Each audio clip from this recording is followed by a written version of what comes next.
Assalamualaikum warahmatullahi wabarakatuh. Pada kesempatan kali ini kelompok kami akan mempresentasikan hasil tugas UAS kami yang berjudul pengembangan antarmuka pengguna berbasis web untuk sistem komputer cluster. Yang pertama, pendahuluan. Untuk pendahuluan terdiri dari latar belakang, tujuan penelitian, dan manfaat penelitian. Yang pertama adalah latar belakang. Pada era ini, semakin banyak algoritma yang membutuhkan sumber daya ekstra dalam proses eksekusinya. Proses penyelesaian algoritma seperti ini dapat diselesaikan dengan menggunakan sebuah komputer super, yaitu sebuah komputer yang memiliki kemampuan berkali lipat dari komputer biasa, tetapi memiliki harga yang mahal. Sebagai alternatif dari superkomputer, dapat dibangun komputer kinerja tinggi dengan biaya rendah yang disebut komputer cluster. Komputer cluster adalah teknik mengelompokkan beberapa komputer dalam sebuah jaringan sehingga diperoleh sebuah kesatuan sistem komputer yang memiliki kinerja yang lebih baik. Salah satu standar pemrograman yang biasanya digunakan pada sistem cluster adalah MPI. Sayangnya, penggunaan implementasi MPI dalam pengoperasian komputer cluster kebanyakan masih menggunakan command line interface. Dengan antarmuka tersebut, penggunaan umum biasanya kesulitan dalam menjalankan program paralel karena biasanya terdapat beberapa parameter yang harus ditentukan. Parameter-parameter seperti jumlah proses, daftar nama, dan nama program yang akan dijalankan harus dituliskan pada command line. Untuk memudahkan pengguna, maka dalam penelitian ini akan dikembangkan sebuah antarmuka pengguna berbasis web yang dapat membantu pengguna dalam mengatur pengoperasian sistem paralel pada sebuah komputer cluster. Sistem yang berbasiskan web akan lebih mudah diakses dari manapun dan dari platform apapun. Kemudian tujuan penelitian. Tujuan dari penelitian ini adalah membangun aplikasi antarmuka pengguna komputer paralel cluster yang dapat mengatur kebutuhan sistem berbasis web dan meningkatkan kapasitas pengguna dalam menjalankan program. Selanjutnya, manfaat penelitian. Manfaat dari penelitian ini diharapkan dapat mempermudah pengguna dalam mengatur proses eksekusi algoritma paralel. Selain itu, dengan adanya sistem antarmuka ini diharapkan dapat meningkatkan kapasitas pengguna dalam melakukan pengeksekusian algoritma paralel. Selanjutnya, metode penelitian ini dilakukan dengan beberapa tahapan proses, yaitu analis, perancangan, implementasi, dan pengujian. Metode pertama yaitu analis. Tahap analis merupakan tahap awal yang dilakukan penelitian, yaitu tahapan untuk mengetahui kebutuhan dari sistem yang akan dibuat. Tahapan ini dilakukan untuk merumuskan spesifikasi kebutuhan perangkat lunak. Di antaranya adalah spesifikasi pengguna, kebutuhan data, dan kebutuhan fungsional sistem. Aktivitas yang dilakukan pada tahap ini adalah menganalisis kebutuhan-kebutuhan yang akan diimplementasikan pada sistem sehingga menghasilkan tabel fungsional sistem. Selanjutnya yaitu perancangan yang akan dilanjutkan oleh saudara Muhammad Ridwan. Assalamualaikum warahmatullahi wabarakatuh. Nama saya Muhammad Ridwan. Saya di sini dari kelompok APC. Nah, di sini saya akan menjelaskan tentang perancangan sampai ke alur kerja sistem. Oke, di sini saya menjelaskan perancangan itu pada tahap perancangan terdiri atas perancangan database dan perancangan alur kerja sistem yang bertujuan mengidentifikasi dan mendeskripsikan data yang dibutuhkan oleh pengguna dalam sistem. Selain itu, juga dibuat use case, diagram pengguna, serta model data konseptual yang akan mendukung perbedaan kebutuhan informasi dari beberapa jenis pengguna dalam sistem.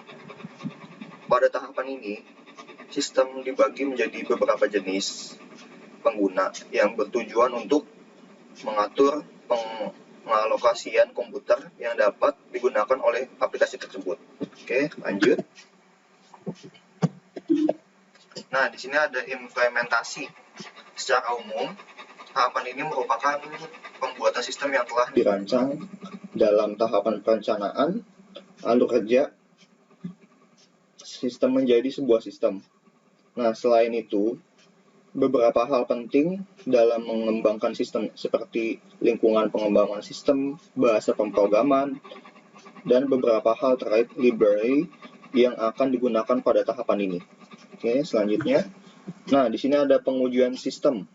Tahapan pengujian sistem bertujuan untuk melihat apakah sistem dapat berjalan sesuai fungsinya melalui berbagai parameter dan skenario pengujian.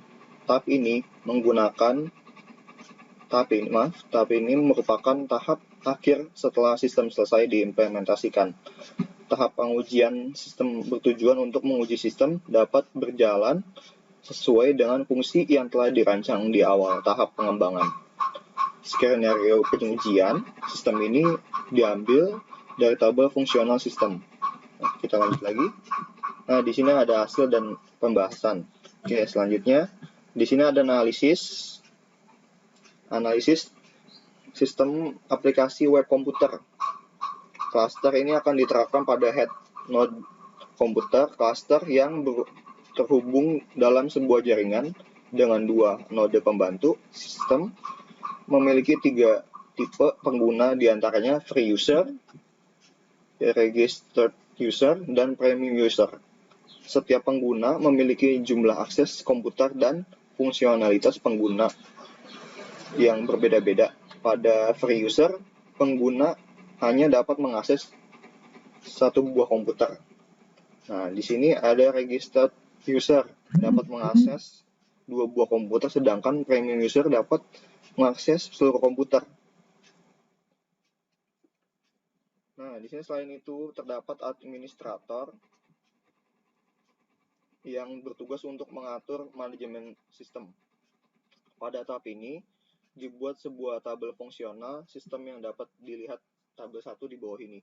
Nah, ini tabelnya seperti ini, tabel fungsional sistem. Oke, setelah itu kita lanjut ke perancangan. Nah, tahapan ini meliputi perancangan database, alur kerja, dan use case diagram sistem yang berguna untuk menyimpan data pengguna yang dibutuhkan oleh sistem dan perancangan alur kerja sistem. Perancangan database pada tahapan ini bertujuan untuk mengidentifikasi dan mendeskripsikan data yang dibutuhkan berupa jenis dan informasi dari pengguna sistem. Ilustrasi rencana database dapat dilihat pada gambar 1. Nah, ini ilustrasinya rancangan database sistem. Nah, dan di bawah ini pada gambar 1 merupakan rancangan database sistemnya nih, yang ini. Kemudian gambar yang kedua yaitu contoh arsitektur sistem seperti ini. Oke, kita lanjut lagi. Nah, di sini ada namanya alur kerja sistem. Nah, alur kerja sistem antarmuka ini terdiri dari beberapa langkah sebagai berikut. Di sini 1, pengguna mengakses halaman web lalu mengunggah berkas program ke dalam sistem. Nah, yang kedua, komputer utama menerima berkas program yang dimasukkan lalu menyalurkan ke setiap komputer pembantu atau klien. Nah, di sini yang ketiga, pengguna memilih jumlah komputer yang akan digunakan dalam pengeksekusian program. Oke, yang keempat, komputer cluster mengeksekusi program sesuai dengan input yang dimasukkan oleh user. Nah, yang kelima, komputer user atau komputer cluster selesai mengeksekusi program dan mengirim hasil eksekusi program ke web. Oke, yang keenam, user memperoleh hasil eksekusi program. Nah, di sistem ini sendiri terbagi menjadi 3 jenis pengguna, yaitu free user, registered user, dan premium user. Nah, free user dapat langsung melakukan proses eksekusi tanpa harus melakukan login. Sedangkan registered user dan premium user harus melakukan login terlebih dahulu sebelum menggunakan sistem. Nah, langkah kerja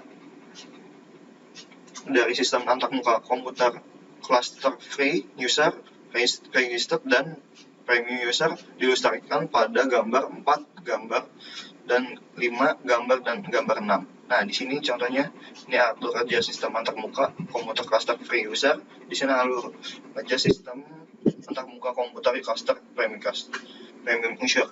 Nah, di sini alur kerja sistem antarmuka komputer cluster registered user. Nah, di sini saya selesai menjelaskannya. Terima kasih. Implementasi sistem ini, perangkat lunak ini dikembangkan menggunakan PHP sebagai bahasa pemrograman. Selain itu, sistem ini menggunakan MPI HC2 versi 1.4.1 sebagai standar library pengenalan pemrograman paralel pada komputer cluster yang berfungsi untuk mengeksekusi program dengan menggunakan bahasa C, C++, dan Fortran. Sistem melakukan compile. Sistem melakukan compile program melalui PHP dengan menggunakan shell command berupa perintah exec. Pada implementasi komputer cluster, didefinisikan seluruh hostname dan IP address dalam directory etc host seperti pada tabel di bawah ini. Pendefinisian hostname sendiri berguna untuk mempermudah sistem dalam proses pemanggilan komputer yang akan digunakan untuk melakukan eksekusi program sehingga tidak perlu dimasukkan lagi IP address-nya. Kemudian pada gambar 7 yaitu use case diagram, itu merupakan pengguna administrator. Sistem ini berguna untuk mengatur manajemen sistem agar dapat berjalan dengan baik. Administrator dapat melakukan hak penuh terhadap masing-masing pengguna dan jenis pengguna. Di samping itu, admin juga dapat melakukan proses eksekusi program dengan menggunakan keseluruhan node. Selanjutnya, pengujian sistem. Pengujian sistem ini dilakukan dengan menjalankan sistem sesuai perintah kerja yang ditentukan. Fungsi-fungsi yang diujikan diambil dari rancangan arsitektur sistem komputer cluster. Hasil kinerja sistem. Untuk hasil sistem bisa dapat Anda lihat tabel 3 di mana semua fungsi berhasil dijalankan. Selanjutnya, untuk pengujian sistemnya sendiri, kita menggunakan dua buah laptop yang mengakses sistem secara bersamaan untuk mengetahui hasil urutan proses yang dilakukan agar hasil dari proses sistem tidak tertukar dan terputus antar pengguna. Pada komputer pertama dimasukkan sebuah program C yang berisikan sintak menghitung pendekatan nilai pi. Pada komputer kedua dimasukkan sebuah program C++ berisikan sintak memanggil kata hello world sebanyak jumlah proses yang dimasukkan. Kemudian data yang dimasukkan ke dalam sistem secara bersamaan oleh dua user kemudian diolah oleh sistem. Hasil output dari sistem dapat berjalan secara simultan pada user yang terdaftar pada sistem. Kesimpulan